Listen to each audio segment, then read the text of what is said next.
Hello, everybody. Luke Thomas here from MMAfighting.com. This is a 2002 London Olympics wrestling preview. You might recognize the gentleman on the right of your screen. He is the undefeated, according to the text he gave to Uriah Faber. But in all seriousness, one of the top middleweight contenders and former light heavyweight contender, maybe soon again to be light heavyweight contender and wrestling standout, the one and only Chael Sonnen. Chael, how are you? Awesome, buddy. How are you? Just to confirm, that was your text that you sent to Uriah Faber, correct? That was, man. I was trying to cheer him up. It was very funny. I thought it was very good. Between that and your Rampage joke, I have been LOLing, as they say. All right, so let's get right into it. 2002, the Olympic preview. A lot of questions to ask. I want to get to a fair amount of Olympic stuff, but I have been asked, and I would be it'd be negligent in my duties if I didn't ask you. Do you know when you might return to the cage, and if so, at what weight class? I don't know either, and I think I will know in about 2 weeks. I actually have lunch this Friday with my coach, and we're going to try to figure some of that stuff out. You seem to be in good spirits. Yeah, absolutely. If you're talking about, I assume you're saying because I lost the match with Anderson. It's one of those deals. It's competition, and it hurts, man. You put everything you can into winning, but at the same time, you want to make sure that you keep life as a whole in perspective. And I, whatever pains or disappointments that I'm dealing with, I would feel very inappropriate to come out and be gloom and sour when, for example, when our country's at war. When there's much bigger things going on than the result of an athletic contest, even though it's a very big deal in my life. I wouldn't feel right about being sour when the world has a lot bigger problems. Fair enough. We obviously got to talk a little bit about the middleweights on MMA Uncensored Live, but one thing I didn't get to ask you, it's now official: Brian Stann, Michael Bisping. You fought them both. You beat them both. Who do you like to win in that one? It's such a good fight, and it's such a necessary fight. Those guys are right at the top. Both of them are top 10, I think even top 6. It's really hard to say. Bisping's skills and Brian's skills are totally different. Bisping is, he'll hit you so many times, and he moves so incredibly well. He's very hard to track down, and when Brian Stann hits you, it really hurts. But Bisping's hard to hit, so that's kind of the problem there. I think they're both real similar in their grappling and wrestling. I think they both prefer to not do it, rather than stand up and trade punches. Brian Stann's a lot more powerful, and Bisping's a lot busier. So it's a really good match. Is that a way of not giving me your prediction? I was hoping to just sidestep it. Yes, I was hoping that you wouldn't pick up on that. No, I'll let it go. It's a good analysis, and we'll let that stand for now. All right. So you tried out for the Olympic team in what year? I tried out in 2000. And you made the alternate squad in Greco-Roman. Talk us about the Olympic trials experience, how grueling it is, and athletically what you took away from the experience. Well, yeah. I mean, it's it is so tough because it's a situation where you're doing it purely for intrinsic value. A lot of people don't watch it. It's not covered very well in the media. It's covered a lot better now, and it's still not covered very well. So imagine back in the year 2000, before social media even existed, for example. You put everything into it. It's dedication. It's important to you and your family and your team.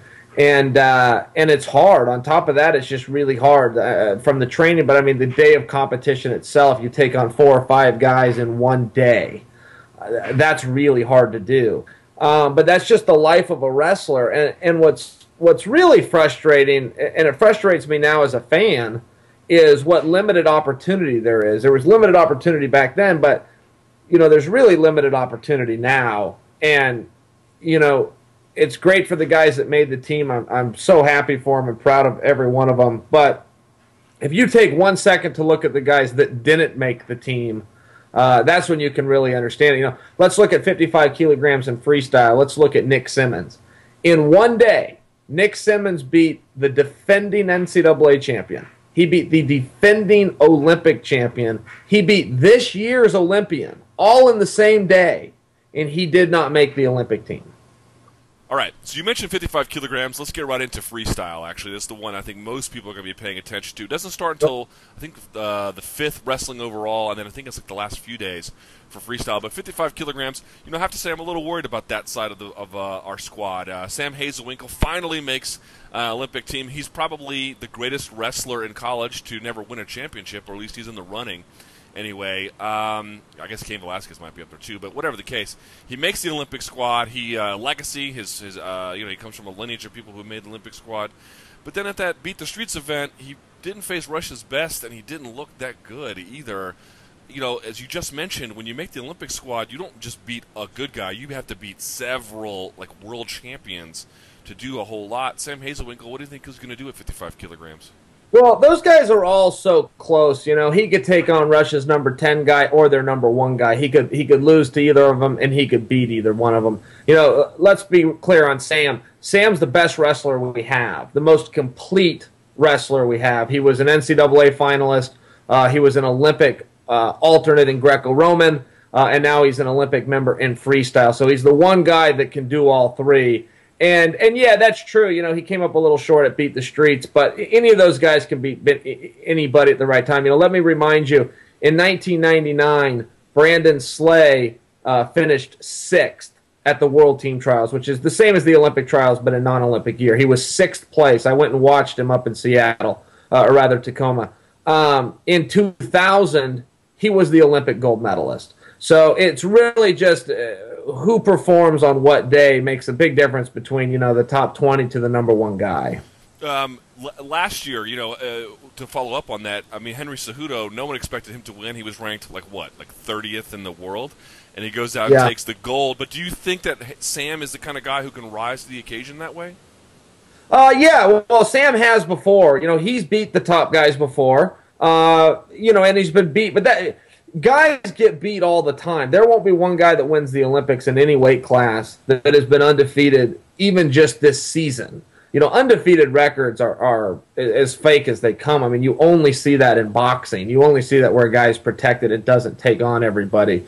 An undefeated record comes from design. There won't be one single champion in the games, men's, women's, freestyle, Greco. Won't be one champion that hasn't lost this year in 2012. So we move on to 60 kilograms. This is the one that was actually decided at Beat the Streets. Coleman Scott winning incredibly with the 5-point throw over Sean Bunch. Sean Bunch now moving on to Bellator, actually. What is your opinion on Sean Bunch? It was close 3 matches. He kind of got hoarded a little bit, right? He lost, when they pull the ball out of the bag, he lost with the leg clinch all 3 times. Do you like those rules?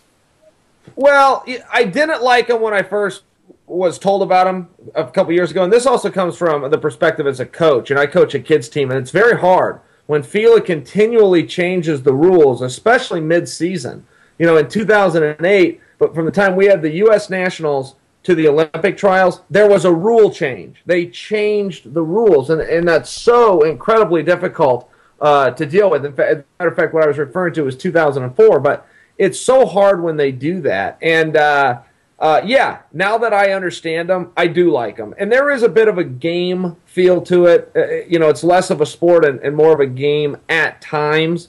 And the ball grab is part of the gamesmanship that I refer to. But, look, Coleman Scott went through so much. And Zeke Jones, our national coach, talked about this, regardless of who was going to come through, whether it was going to be Bunch, Humphreys, or Coleman. And he just said there's so much adversity. There was so much these guys had to deal with. Whoever actually comes through is going to be so seasoned and so sharp. He said, I really like our chances at that weight. And I'm in the same boat.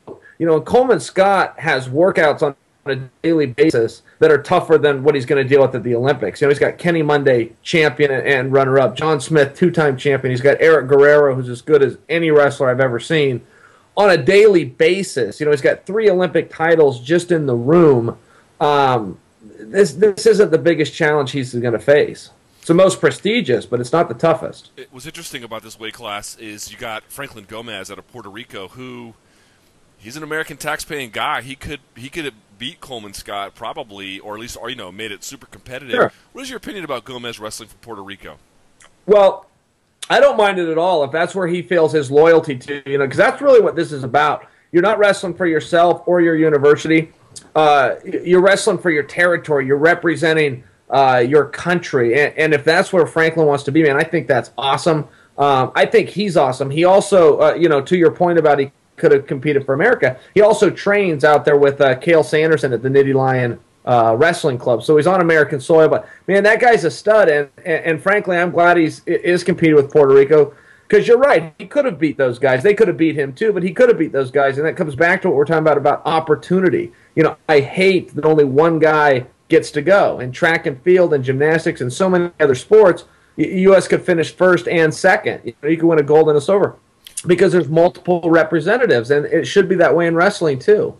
So you got the 2009 world champion, the 2010 world champion, 2011 world champion. It's all the same guy from Russia, Besik Kudakov. He's widely considered to be, at least right now, the best wrestler, irrespective of weight class. Any chance he doesn't take gold. I know these guys can beat other guys. Things can happen. He got decimated in 08, actually. But guy seems to be on a roll. Is that your prediction? Do you think that you really believe in your heart of hearts that Scott, down the stretch, against a guy like Kudakov, can do a whole lot? Well, yeah, he definitely can. And just to update you on Kudakov, he was just beat a month ago by Franklin Gomez, actually about 26 days ago. That's Gomez right. beat him in an international event that really went under the radar. It was a big surprise, but that comes back to what we talked about. Nobody will win the gold that's undefeated just this year. Kudakov only got beat because he steps up and put it on the line. And, Gomez could beat him again. A number of guys could beat him. Kudakov was beat in 2008, and the Olympics is a totally different deal. And I don't propose that Kudakov has some kind of a mental block, but that will weigh in. This is the one that's got away from him, and that will weigh in. All right, so you move to 66. You got a guy who's kind of flying under the radar, Jared Frayer, known for spectacular throws, exciting guy to watch. Tell MMA fans about Jared Frayer, what you like about him, and again, where he stacks up 66 kilograms across the world. Well, Jared Frayer is great, and he's always been great. He was great in the state of Florida when you go to the Junior Nationals. He was a top blue-chip recruit. He ended up as an NCAA finalist. What I really love about Frayer is that he left the sport for a year. He changed jobs. He got married. He had a kid. And he came back and made the team. It is almost impossible that a guy takes time off and comes back better than when he left. Guys always say, I'm going to take time off. I'm going to heal up. It doesn't work that way. You can't leave the practice room and the training environment and actually get better. It happens every blue moon. And when a guy like Jared Frayer goes out and does it, it makes a guy like me feel young again. It makes a guy like me really get behind him and go, wow, you really can. You fix your attitude. You make a couple of changes. You can come back and do it. And, he beat Brett Metcalf in the finals. Brett Metcalf is the same guy that beat him in his last World Team trials back in 2010. So I loved it. Frayer's on an incredible roll, and more than anything is his attitude. His attitude is totally different. He looks like he's having more fun out there. He looks like the loosest guy of them all, even over Jordan Burroughs. He looks like he's really relaxed and starting to enjoy what he's doing. And he's the guy, for folks who don't know, Darian Caldwell just entered mixed martial arts out of NC State. He had the shoulder injury, but one of the best, improvisational wrestlers out there. Frayer beat him at the 2009 World Team Trials. But do you feel like Frayer has, because he took time off and whatnot, do you feel like is he getting the attention he deserves? No, he's definitely not. But none of these guys are. I'm so appreciative to a guy like you. Who goes out and covers these guys. I saw you beat the streets, and you're covering this as well. And it's a really big deal because these guys deserve it. And no, Frayer's not getting what he deserves, but none of them are. And I think Frayer is the most inspirational guy on the team right now. I mean, absolutely.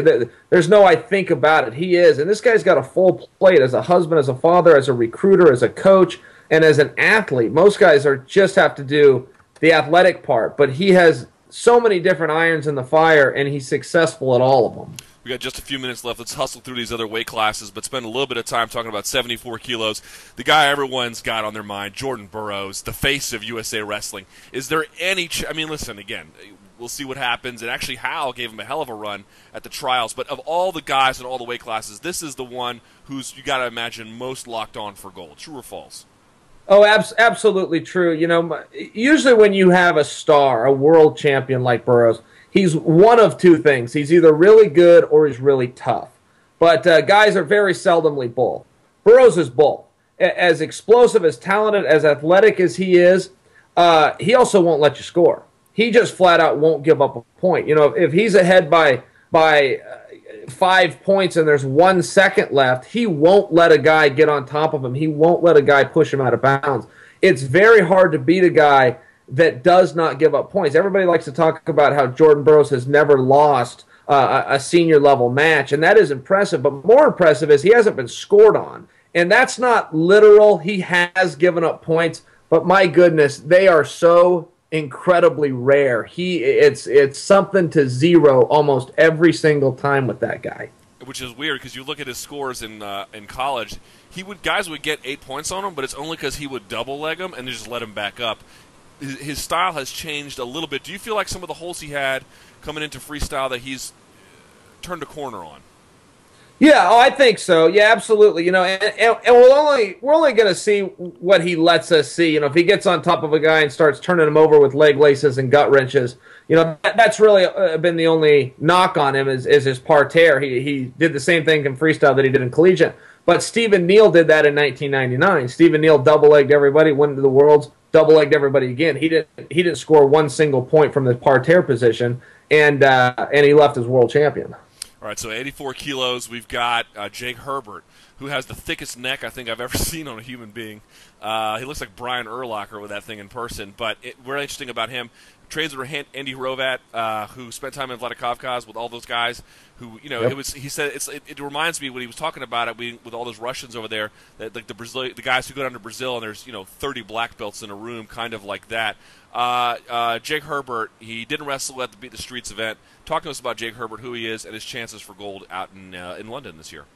Well, Jake Herbert's a stud. You know, this is a guy that won a couple of NCAA titles. He was a few-time finalist. Lost one time to Askren. This is a guy that lost to Chael Sanderson in 2010. Okay, he's a world silver medalist in 2009. Rather, he lost to Chael Sanderson in 2011. I misspoke. And instead of saying, geez, I just can't beat the guy, and a lot of guys did that. So Chris Pendleton, who's awesome, switched weight classes, just goes, look, when Chael Sanderson's there, might as well just go after a different weight. And Jake Herbert instead, he moved out. He moved out to Michigan. He got with Coach Bormet. He got with his new teammates out there, Andy Hrovat, as you mentioned, and he really buckled down. And instead of saying, hey, I'm going to tuck and run, he said, I'm going to take Sanderson head on. I think I can beat him. And he prepared to beat him. He prepared for the Olympics to beat an Olympic champion. Now, of course, Chael ended up not entering, but that's the mindset that Jake Herbert came in with. He said, I'm going to beat him. He never runs from competition. As a matter of fact, he rematched Ben Askren at the Midlands tournament. That never happens. Two top guys never step up and put it on the line. Those guys both did, but that's the kind of guy Jake Herbert is. He's not afraid to lose, and that's why he so seldomly does. The toughest weight class, perhaps the best weight class, the one Cormier almost represented anyway in 2004, 96 kilos.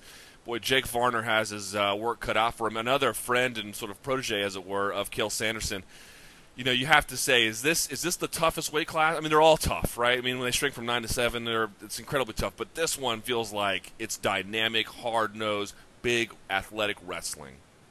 Yeah, this is amazing. And the Russian that made the team for Russia beat the 2004 Olympic champion, and he beat the 2008 Olympic champion in the same day. He beat them both. Now, this Russian used to be at 84 kilograms. As a matter of fact, this is the guy that Jake Herbert beat in the semifinals in 2009 when Jake went on and got the silver medal. Jake would have won the gold medal, but he had such a war with this guy, it took everything out of both of them, and then Jake's up on the mat 2 hours later trying to win a gold. So this guy's nasty. He's amazing, but so is Varner. Varner ends up with a silver medal last year. he's a ringer in America. He hasn't lost to an American since J.D. Bergman, and I think that match was in Canada. I don't even know if he's lost on American soil in a number of years. He did. But he didn't do that well in Buka last month, though, right? Like, he didn't have the best showing ever. He had a rough showing, and he ran into the Iranian, and he got pushed around a little bit. But that's very rare that somebody can score those points on Jake. I kind of just chalk that up to a bad match, maybe even something wrong with him. Those wrestlers never complain. He could have been on a broken foot. We'd never know it. But look, he got a bronze medal, so we know he can medal. And in getting the bronze medal, he beat the guy that beat Gatslov, who's a 3-time world and Olympic champion from Russia. So Varner can beat any of them. But I would agree with you. You know, it's a very tough and competitive weight class, but that guy's not a pushover for anybody. Jake Varner is one of the most intimidating guys we have on the roster, in my opinion. It was actually funny. You mentioned Kajimurat Gatsalov. There was a rumor floating around that he was signed by the UFC, and I was so excited I actually called the UFC, and they denied it, and I was almost in tears when they told me it was a false rumor. All right, so 120. I read that rumor too. I know what you're talking about. 120 kilograms. This is the big boys here. He looked spectacular at Beat the Streets. Again, just an exhibition, but still. Is Tervel Dlagnev, and he has medaled before. Zeke Jones told me that of all the guys who made improvements, he's made the most of them. Walk us home here. 120 kilograms. Tervel Dlagnev. What a stud this kid is, right?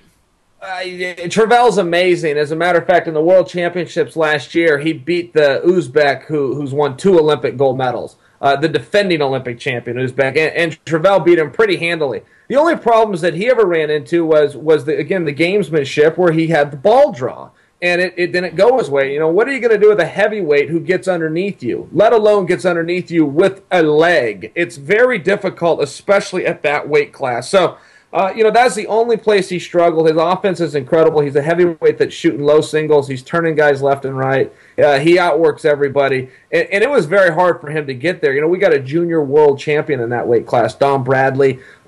We've got Les Sigmund, who he always had problems with. We've got Steve Mocco, who can beat anybody, our defending Olympian. And Tervel still rise to the top and came out on top. He definitely could win a gold medal. There's nobody that can beat him by more than 2 or 3. Nobody can blow this guy away. He's in every single match he's had in the last 6 years. All right, I know you have to go, so last question. Really appreciate your time. This is a better team than 2008, right? I mean, listen, Iran's going to be Iran, Azerbaijan's going to be who they are, and the Russians are going to be, of course, amazing. But this team, compared to last Olympic cycle, they stand a much better chance to medal, right? Oh, I think so. I think that the 2008 team was great. From my perspective, things just went from bad to worse for us as a country. And the only thing, sometimes I was yelling at my computer screen as I was watching it online, but I didn't feel like we wrestled like Americans. At times we buy into this European style, or we hear how great the Russians are. And the bottom line with the Americans, from the Brands brothers to John Smith, Kenny Monday, Kevin Jackson, the Schultzes, Baumgart, all the greats that we look up to, Zeke Jones, all of them, is we go out and beat people up. We put pressure on them. We bang on their head. We run them around. We run them out of bounds. And we've gotten away from that. And when the Americans wrestle like Americans, Jared Frayer wrestles like an American. The ref says go, he goes. If we go out and we wrestle like Americans, we don't buy into this hype that we need to wrestle this other style, and we just go take control of a match and beat people up, they're going to do fine. And if any of the Americans are watching this, my only piece of advice is, guys, you're not wrestling their reputation. You're not wrestling their nationality. You're taking on the body. Take the body down, push the body out of bounds, turn the body over, move on to the next match. All right. Words of advice, and they are good ones, from a incredible mixed martial artist and lifelong wrestling fan and former wrestler himself. Chael, thank you for your time today. We look forward to hearing from you and what is next for you in your step of the career, and enjoy wrestling this Olympic cycle. I'll do it, man. Same to you. Thanks, buddy.